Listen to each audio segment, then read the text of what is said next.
Hi, gang. This is on the spur of a moment thing. I was thinking about capitalism. Now, up front, I am a capitalist, and I love capitalism. And the reason why I love it is because it is the most purest communication and activity between two individuals. It always has been and always will be. Is there bad capitalists in capitalism? Of course there are. Some pretty evil people. But you must remember, capitalism in itself cannot be altered, changed, or corrupted. Because capitalism is what it is. It is what it is. You have people in there that mess it up, but it's them, it's the people, it's not the structure of capitalism. Let me give you an example of how pure it is. Say a little girl, let's say 8 years old, opens up a lemonade stand on the sidewalk. She's selling her lemonade for, well, these days probably 50 cents a cup. I used to sell it for a nickel. Anyhow, so she's selling this lemonade. And these other snotty-nosed kids come by, and they put their 50 cents or whatever in the cup and buy the lemonade. Well, they taste it and, man, there's pretty good stuff here.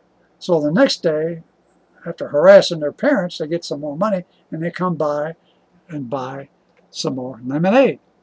Now, if she was making a crappy product, well, the kids wouldn't buy it anymore. And so in a short period of time, her little business on that sidewalk would go belly up. That pure rule applies from that little girl on that sidewalk all the way up into the boards of Goldman Sachs, Ford Motor Company, General Motors, General Electric, Apple, Windows, companies worldwide, actually. Now, it gets complicated as we go up the chain, but that same simple rule always applies. Man, back when the caveman days, they had capitalism. They didn't call it that. They didn't know what it was. One group had some pelts, extra pelts, and the other group had some tools or corn or whatever they had. And they got together, negotiated, and then they settled on a deal, and they both leave with a profit. They didn't look at it as a profit, but it was a profit. One had some clothes they needed, and the other had the corns and some corn tools that they needed. That applies today. Capitalism in itself is the purest form of interaction between people.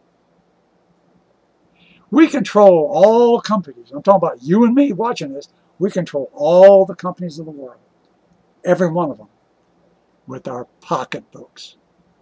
If they make a crappy product, we don't buy it. If they make a good product, of course we buy it. Under socialism, we lose some of our freedom because of the rules and regulations put on these companies. And sometimes they make products that we don't want, but we have to buy them, and so as a result, we lose that much freedom. Under communism, that's all out the window. I remember years ago when I was in my 20s, at least once a week, they would have a video of the people in Moscow standing in line to get toilet paper. Some weeks they were standing in line to get 2 to 4 ounces of meat. I've seen some bakeries empty except for a few loaves, and they were sparsed out. You know, it was horrible. And the only thing that kept the Russian people from all starving to death back in them days was our capitalist farmers who grow all the wheat out in the midsection of the United States and exported it to Russia so then people can survive. Capitalism saved them people's life. And they were communists. Those were communists.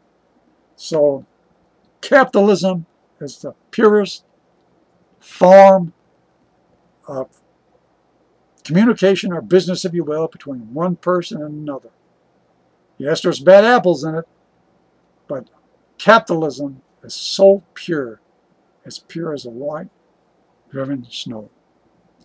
From that little snotty-nosed girl on the sidewalk all the way up to General Electric. Anyhow, that's my story, and I'm sticking to it.